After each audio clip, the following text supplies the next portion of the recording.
నమస్కారం అండి. ఇవాళ పోస్టల్ బ్యాలెట్ కౌంటింగ్ గురించి మాట్లాడుకుందాము. ముందుగా పోస్టల్ బ్యాలెట్ ఎలా క్యాస్ట్ చేస్తారో బ్రీఫ్గా చెప్తాను. ఓటర్ మనకి ఈసారి ఫెసిలిటేషన్ సెంటర్కి వెళ్ళి వేశారండి. ఆ సెంటర్కి వెళ్ళినప్పుడు వాళ్ళకి 2 ఫామ్స్ 2 కవర్స్ ఇచ్చారు. సో ఈ ఫామ్స్లో ఫస్ట్ డిక్లరేషన్ ఫామ్లో సీరియల్ నెంబర్ అంటే వాళ్ళ ఓటర్ ఐడి నమోదు చేస్తారు. ఇక్కడ ఓటర్తో సంతకం తీసుకుంటారు. ఇక్కడ ఆ అటెస్టింగ్ ఆఫీసర్ సిగ్నేచర్ ఉంటుంది, ఆయన డెసిగ్నేషన్ ఉంటుంది, అడ్రస్ అవి ఇక్కడ రాస్తారు. తర్వాత అలాగే ఈ సీరియల్ నెంబర్ ఇక్కడ ఈ కవర్ మీద కూడా రాస్తారు. నెక్స్ట్ ఇంకొక ఫామ్ బ్యాలెట్ పేపర్. ఇది ఖాళీ బ్యాలెట్ పేపర్ ఇస్తారు. ఇది ఓటర్ లోపలికి తీసుకెళ్ళి చెక్ మార్క్ కానీ క్రాస్ మార్క్ కానీ ఏదైనా ఆ బాక్స్ లోపలే క్లియర్గా బ్యాలెట్ చేయాలి. ఈ బ్యాలెట్ పేపర్ని ఈ చిన్న కవర్లో పెడతారు. పెట్టాక ఇందాక సీరియల్ నెంబర్ సరి చూసుకోవాలి. ఆ తర్వాత ఇవన్నీ ఈ పెద్ద కవర్లో పెడతారు. ఈ పెద్ద కవర్లో పెట్టి ఇక్కడ కూడా సిగ్నేచర్ చేయాలి. సో ఇవి ప్రక్రియ ఎలా ఉంటుందంటే, ఫస్ట్ ఈ బ్యాలెట్ పేపర్ తీసుకున్నారు కదా, దాని మీద ఓట్ వేసేసాము. దీన్ని తీసి ఈ కవర్లో పెడతాము. లోపల పెట్టేసి సీల్ చేసేసేయాలి. దీన్ని గమ్తో సీల్ చేసేస్తారు గమ్తో. తర్వాత ఈ డిక్లరేషన్ పేపర్ విడిగా ఈ పెద్ద కవర్ తీసుకొని దీని లోపల పెడతారు. ఈ లోపల పెట్టేశాక దీన్ని కూడా గ్లూతో బయట సీల్ చేసేస్తారు. ఇది ఇక్కడ గమ్తో సీల్ చేసేసి ఇక్కడ సిగ్నేచర్ వేస్తారు. ఇది మీ పోస్టల్ బ్యాలెట్. ఈ విధంగా మీకు అందుతుంది. పోస్టల్ బ్యాలెట్ కౌంటింగ్ రోజు ఏజెంట్స్ మీరు 6 గంటల కల్లా కౌంటింగ్ హాల్కి చేరుకోవాలండి. మీతో పాటు ఫామ్ 18, అలాగే మీకు వచ్చిన ఐడి బ్యాడ్జ్, దాని మీద టేబుల్ నెంబర్ ఉంటుంది, ఎక్కడ వెళ్ళి కూర్చోవాలో చెప్పి నిర్ధారించబడిన ప్లేస్లో. తర్వాత పెన్ను, పేపరు నోట్ చేసుకోవడానికి. అలాగే మీరు ఫుడ్ ఏం తినాలో తినేసేయండి, ట్యాబ్లెట్స్ వేసుకోండి. ఇంకా సెల్ ఫోన్స్ ఏమి తీసుకువెళ్ళద్దు. తీసుకొని కౌంటింగ్ హాల్కి వెళ్ళిపోండి. మీరు ఎలక్షన్ ఏజెంట్ కానీ క్యాండిడేట్ కానీ ఉన్నప్పుడే ఆ స్ట్రాంగ్ రూమ్స్ తెరుస్తారనమాట. మీ ఎదురుగా తెరిచి అప్పుడు పోస్టల్ బ్యాలెట్ ట్రంక్స్ అన్ని తీసుకొస్తారు. సో ఆ ప్రక్రియ అయ్యాక ఇప్పుడు మీరు ఎమ్మెల్యే అనుకోండి, అసెంబ్లీ కాన్స్టిట్యున్సీ అయితే ఈవీఎంలు కౌంటింగ్ చేసే రూమ్లోనే పక్కన 4 టేబుల్స్ వేసి పోస్టల్ బ్యాలెట్స్ అక్కడే కౌంట్ చేస్తారు. మిమ్మల్ని ఒక అసిస్టెంట్ సూపర్వైజర్ చూస్తారు. అదే ఎంపీకి అనుకోండి, పక్కన ఒక హాల్ ఉంటుంది. ఆ హాల్లో అచ్చంగా పోస్టల్ బ్యాలెట్స్ కౌంట్ చేస్తారు. అక్కడ కూడా మీకు ఎన్ని బ్యాలెట్స్ పడినాయో పోస్టల్ బ్యాలెట్స్ దాన్ని బట్టి అప్పుడు 14 టేబుల్స్ వరకు వేసి కౌంటింగ్ జరుగుతుంది. సో ఇప్పుడు మనం ఎంపీది సెటప్ ఎలా ఉంటుందో ఒకసారి చూద్దాం. సో ఈ లోపలికి వెళ్ళాక ఇదే రూము, 14 టేబుల్స్ ఉంటాయి, ఒక రెడ్ ఫెన్స్ ఉంటుంది. ఈ ఫెన్స్ బయటే మీరు కౌంటింగ్ ఏజెంట్స్ ఇక్కడ కూర్చొని ఉంటారు. లోపల ఈ టేబుల్స్లో ముఖ్యంగా పోస్టల్ బ్యాలెట్స్ని రిటర్నింగ్ ఆఫీసర్ సూపర్వైజ్ చేస్తారు. ఆయన చూసుకుంటారు. ఒక్కొక్క టేబుల్ దగ్గర 2 కౌంటింగ్ సూపర్వైజర్స్, ఒక అబ్జర్వర్, ఒక మైక్రో అబ్జర్వర్ ఉంటారు. ఇక్కడ అబ్జర్వర్ చాలా జాగ్రత్తగా అన్నీ ఫిల్మ్ చేస్తారు. ఆయనకు చాలా ఎక్కువ రోల్ ఉంటుంది, అన్నీ నోట్ చేసుకుంటూ ఉంటారు పేపర్ మీద కూడా. సో ఇది సెటప్ ఉంటుంది. సో దీనిలో పోస్టల్ బ్యాలెట్ కౌంటింగ్స్లో ఫస్ట్ ఈటీపీబీఎస్ అంటే electronically transferred postal ballot system అని ఉంటుంది. ఇది ముఖ్యంగా మన మిలిటరీ, పారామిలిటరీ దళాలు వాళ్ళు చేస్తారు. వాళ్ళ కౌంటింగ్ ఫస్ట్ స్టార్ట్ అవుతుంది. ఇక్కడ క్యూఆర్ కోడ్ ఉంది కదా, దీన్ని స్కాన్ చేసి వాళ్ళ కౌంటింగ్ చేస్తారు. తర్వాత process postal ballots, regular postal బ్యాలెట్స్కి ప్రీ కౌంటింగ్ అనే ప్రక్రియ ఒకటి ఉంటుంది. దానిలో ఇప్పుడు మనకి సుమారుగా ఒక నియోజకవర్గానికి 23,000 పోస్టల్ బ్యాలెట్స్ వచ్చినాయి అనుకోండి. ఆ వచ్చినప్పుడు 14 టేబుల్స్ ఉన్నాయి కాబట్టి 14 పెట్టి డివైడ్ చేస్తే సుమారుగా టేబుల్కి 1642 పోస్టల్ బ్యాలెట్స్ ఇస్తారు ఒక్కొక్క టేబుల్కి ఇక్కడ. సో అవి ఇచ్చినప్పుడు దానిలో ఒక ప్రక్రియ, వెరిఫికేషన్ ప్రక్రియ అని ఉంటుంది. దాని ప్రకారం కొన్ని వ్యాలిడ్ కానివి తీసేస్తారు బ్యాలెట్స్. దాని గురించి నేను తర్వాత చెప్తాను. అదైపోయాక మళ్ళా ఆ వ్యాలిడ్ ఉన్న పోస్టల్ బ్యాలెట్స్ని మళ్ళా కలిపి ఒక్కొక్క టేబుల్కి 500 చొప్పున పంచుతారు సుమారుగా. ఆ పంచి అప్పుడు కౌంటింగ్ చేయటం స్టార్ట్ అవుతుంది. ఇది ప్రక్రియ. ప్రీ కౌంటింగ్, వెరిఫికేషన్ బ్యాలెట్స్కి, మళ్ళా తర్వాత అవి అంతా మిక్స్ చేయడము, మళ్ళీ టేబుల్కి 500 చొప్పున పంచుతారు. అప్పుడు కౌంటింగ్ స్టార్ట్ అవుతుంది అన్నమాట. ఇప్పుడు నెక్స్ట్ ఆ వెరిఫికేషన్ ఎలా చేస్తారో చెప్తాను.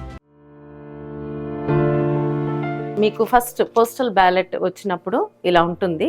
ఈ మెయిన్ కవర్ మీద మన ఓటర్ ఇక్కడ సైన్ చేసి ఉండాలి. ఒకవేళ సైన్ చేయకపోయినా ఈ బ్యాలెట్ చెల్లుతుంది. సో ఫస్ట్ ఓపెన్ చేసి ఈ కవర్ చూస్తారు. తర్వాత దీనిలో డిక్లరేషన్ ఫామ్ కంపల్సరీ ఉండాలి. ఇది లేకపోతే ఈ ఓటు చెల్లదు. సో డిక్లరేషన్ ఫామ్ తర్వాత ఉండేది ఈ బ్యాలెట్ చిన్న కవరు. అప్పుడు మీరైతే ఈ బ్యాలెట్లో సీరియల్ నెంబరు, ఇక్కడ సీరియల్ నెంబరు సరిగ్గా ఉండాలి, సేమ్ ఉండాలి, దీనిలోది.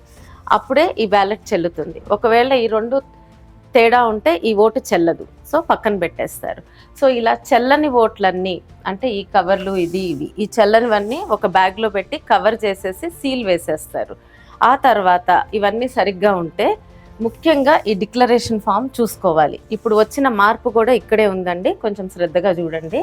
ఇది సీరియల్ నెంబర్ అంటే సీరియల్ నెంబర్ కరెక్ట్గా అంటే ఓటర్ ఐడి ఇది ఉండాలి, అలాగే ఓటర్ సంతకం ఉండాలి, ఇక్కడ ఇది ఉండాలి, ఇక్కడ అటెస్టింగ్ ఆఫీసర్ సంతకం ఉండాలి. సో ఈ మూడు ఉంటే ఈ ఓటు చెల్లినట్టే. సో ఇంకొకసారి సీరియల్ నెంబర్ ఇది ఉండాలి, ఎలక్టర్ అంటే ఓటర్ సిగ్నేచర్ ఉండాలి, ఇక్కడ అటెస్టింగ్ ఆఫీసర్ సిగ్నేచర్ ఉండాలి. ఈ మూడు ఉంటే ఈ ఓటు చెల్లుతుంది. అలాగే ఇక్కడ కవర్ మీద సీరియల్ నెంబరు, ఇక్కడ సీరియల్ నెంబరు సరిగ్గా ఉండాలి. ఇలా ఉంటే ఇవి చెల్లుతాయి. సో అంతకుముందు ఉన్న మార్పు ఏంటో ఒకసారి క్లుప్తంగా చెప్తాను. అంతకుముందు దీని మీద సీల్ ఉండాలన్నారు, ఇక్కడ ఆఫీసర్ డెసిగ్నేషన్ ఉండాలన్నారు. ఇప్పుడు ఆ రెండు లేకపోయినా కూడా ఆయన సంతకం ఒకటి ఉంటే ఈ డిక్లరేషన్ ఫాము ఈ ఓటు చెల్లుతుంది. సరే, ఇప్పుడు ఈ కవర్ మీద కూడా సీరియల్ నెంబర్ సరి చూసుకున్నాక ఇది ఓటు చెల్లే ఓటు. ఇలాంటి చెల్లే ఓట్లు కవరు, డిక్లరేషన్ ఫాము ఇవన్నీ తీసేసి ఇంకొక బ్యాగ్లో సీల్ చేస్తారు. అంటే ఈ కవర్ ఓపెన్ చేసే ముందు ఇవేమి టేబుల్ మీద ఉండకూడదు. అంటే ఎవరికి ఓటేశారు అనేది తెలియకుండా సీక్రసీ మెయింటైన్ చేయాలని ఇవన్నీ కూడా చెల్లే ఓట్ల కవరు, డిక్లరేషన్ ఫామ్స్ మళ్ళీ విడిగా ఇంకో బ్యాగ్లో పెట్టి సీల్ చేస్తారు. అంటే చెల్లని ఓట్లు ఒకదానిలో సీల్ అవుతాయి, చెల్లే ఓట్లు ఒకదానిలో సీల్ అవుతాయి. సో ఇప్పుడు మీకు ఈ కవర్ ఒకటి మిగులుతుంది.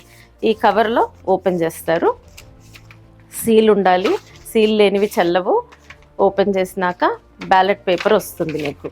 సో ఇప్పుడు ఇక్కడ ఎలాంటి బ్యాలెట్ పేపర్స్ చెల్లుతాయి మీరు ఇది చూస్తుంటే ఇక్కడ మనకి టిక్ మార్క్ కానీ, క్రాస్ మార్క్ కానీ, స్టార్ మార్క్ కానీ, అలాగే వాళ్ళు ఎక్కడన్నా క్యాండిడేట్ నెంబర్ వేసినా, లేతే ఇలా సున్నాలా చుట్టినా, స్టార్ పెట్టినా, ఏవైనా సరే ఈ బాక్స్ అంటే క్యాండిడేట్కి ఉన్న బాక్స్ లోపల ఉండాలి.